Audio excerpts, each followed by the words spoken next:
Hey everybody, welcome back to the channel. If you take a minute to hit like and subscribe, it would be greatly appreciated. It helps with the algorithm. In this video, going to be getting back to work on the Cobra, and what I am planning on tackling in this video is the dash brace. I have the accessory from Factory 5 dash brace that you can buy, and what my plan is to modify it to make it look a lot more authentic. The way theirs goes in, it's easy to install, but it just doesn't look right as far as like what an original Cobra would look like. So that being said, I am going to get back to work on the car, and I'll kind of walk through what my plan is and start making the modifications, and we'll see how things turn out. All right, so here you can see the brace itself. I have it kind of laying in place, and the way this comes is it has like a pad there that goes on the bottom of the dash. You're supposed to drill a couple holes through that, and then you would use a nut and bolt, which they include. Here's a little bag of hardware. There's a nut, 2 nuts, 2 bolts, and then 4 rivets. So the whole thing is you would drill holes to do the nut and bolt into the bottom of the dash, and then the base, there are 2 holes on each side, and you just rivet it into the trans pan. My issue here is the whole base of this assembly.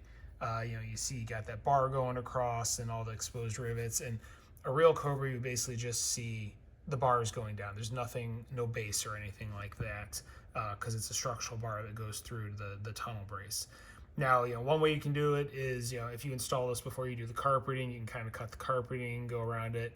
I worry about having all those additional cuts, since that's just more stuff to come apart over time.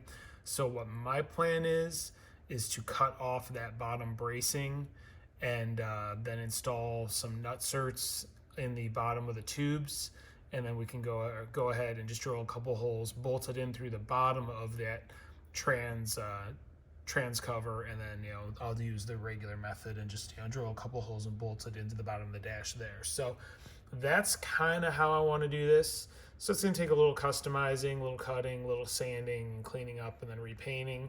But I think that's going to look a lot better, look a lot more accurate than what it currently looks like. So that being said, I'm going to start taking a look at things, just making some marks, and see what I can come up with. All right, so here we are. Brace is back out of the car, and I'm looking at, this is the bottom portion. So you can see this flat bar is just welded to the bottom of the tubes.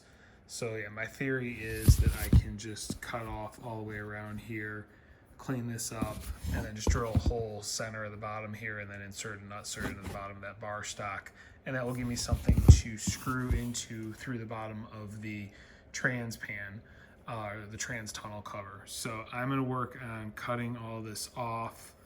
I want to try and leave this whole length here, but I just want to clean all this up so it'll just look like a bar going through the carpet. That is the plan. So going to take a little while to get this cleaned up and get it all ground down, but we'll see how it turns out. All right, time for a little update on how things are going. As you can see, I did cut from the center out, and then I cut the tabs off each side.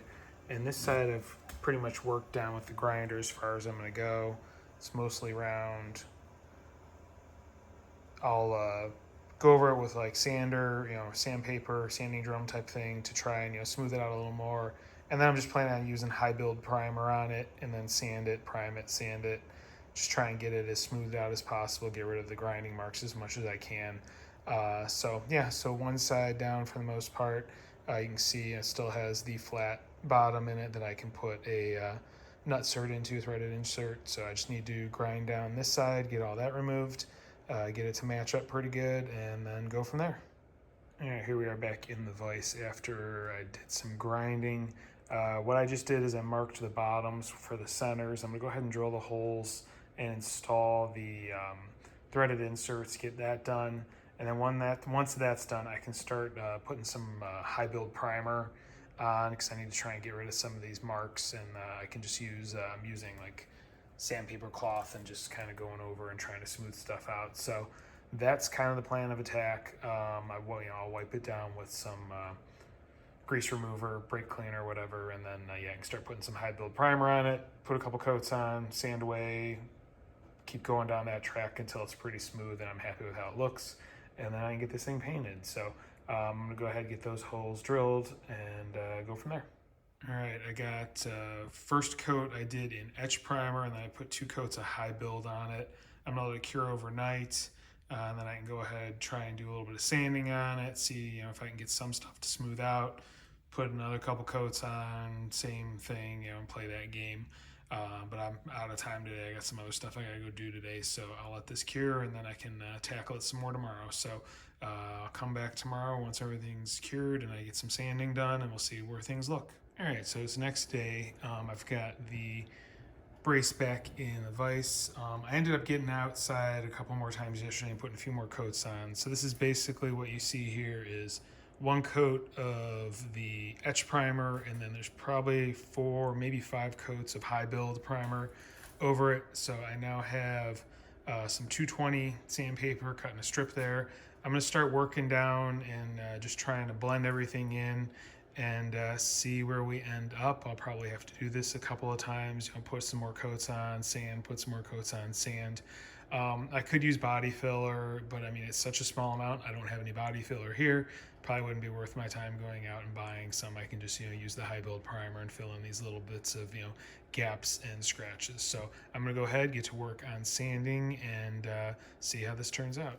And real quick, just to give you an idea, this is basically how I'm handling this.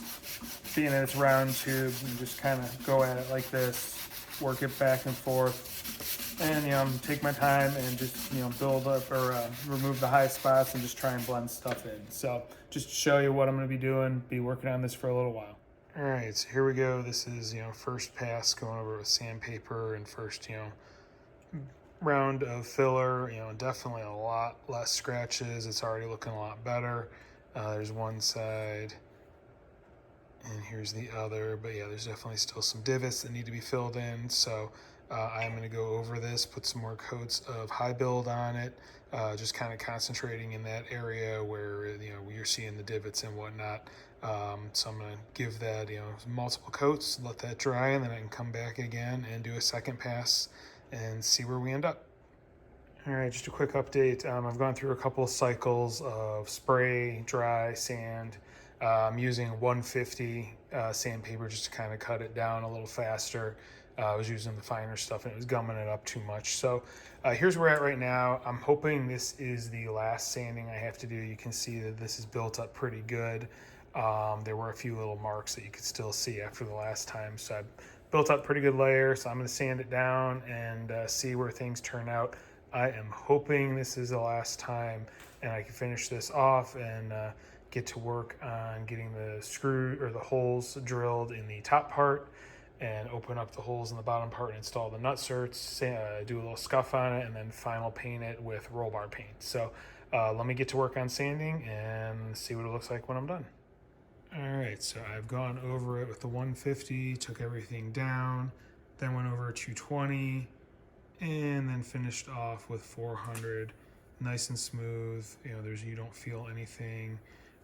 You see some stuff just from the different thicknesses of texture or of the primer, but feeling it, going over it, everything is nice and smooth. So I think we're at the point now where I can go ahead, get the nutserts put in the bottom, and then locate it inside on the dash, drill the holes in the bottom there, and then drill the holes up through the dash to a final fit to make sure everything looks pretty good, and then I can go ahead, scuff and paint and do the final install. So I'm going to go ahead, get the nutserts installed, and then go from there. All right, and here you can see I got the inserts installed on both sides. They are 10-24 threaded inserts, same as I've used in like the dash area and whatnot, because I have a bunch of miscellaneous size screws and fasteners and whatnot that'll fit those. So those are installed. So next is going to be to get this thing in the car, figure out where I'm going to put the holes that go through the bar up there and then into the bottom of the dash, and then I can get everything bolted in, mocked up, and figure out where I'm going to drill the 2 holes through the transmission tunnel, get those drilled, and then pull it back out and paint it. So that is next on the list. All right, so here we are back in the car. You can see I just kind of have it roughed into place, pretty close to being centered on the tunnel there. Just trying to check how it's going to fit. That is going to look so much better versus having that crossbar across the bottom just riveted in. It actually looks like it belongs and it goes through the carpet how it's supposed to. So the only thing is you have the little lip there that you have to bolt into the bottom of the dash. That's a little bit noticeable, but it's not the end of the world, and that's better than seeing that bar down there. So what I'm going to do is mark the hole spots where I want them on that lip, one on that side, one on that side, drill that, and then I can come back, mark holes in the bottom of the dash, drill those, and I can put some tape down, mark the locations on the trans tunnel where the legs are going to need to be, and go ahead, get those drilled, and then I can go ahead, scuff this up and paint it, and then get this thing installed for good. All right, went ahead and drilled 2/8 inch pilot holes where I want the 2 bolts to go through, and then I did put some tape down so I can mark where the posts are. I did check, there's about 5/8 on each side from the edge of the post to the edge of the tunnel, so it's pretty squared up where I want it. Also happy with where it's sitting on the bottom of the dash. So what I'm going to do is run 2/8 inch, or drill the 2/8 inch holes in the bottom of the dash using angle bit. That way I'll have my pilot holes done, and then I'm also going to mark on the tape where the legs go through, and then I can open up these holes to the size I need for the screws that came with the brace, and same thing on the brace. Open those holes up, and then it'll be time to scuff and paint. All right, we got pilot holes in the bottom of the dash there, and then the tape, I put a mark around where the bases were, but then when I pulled them off, there was an imprint in the tape of where the riv nuts were, so that made it a lot easier. So I just need to drill those couple holes out for the bolts that are going to go through the floor, and then open up these holes, open up the holes in the brace right there, and then I can go ahead and scuff and paint. All right, went ahead and drilled these holes here and opened them up to the size I need to run the screws through. They are close to the square tube that goes along the sides here, but there is enough clearance. It's close, but it should work. And then I went ahead and I've already got the first coat of paint on the actual brace here. So that's currently tacking up before I put on next coat.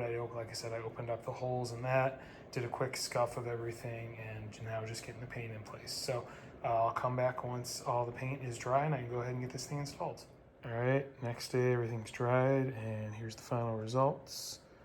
Pretty happy with how things look. So I'm gonna go ahead and get this thing installed in the car. All right, bolts are installed in the top portion and snugged but not fully tightened down.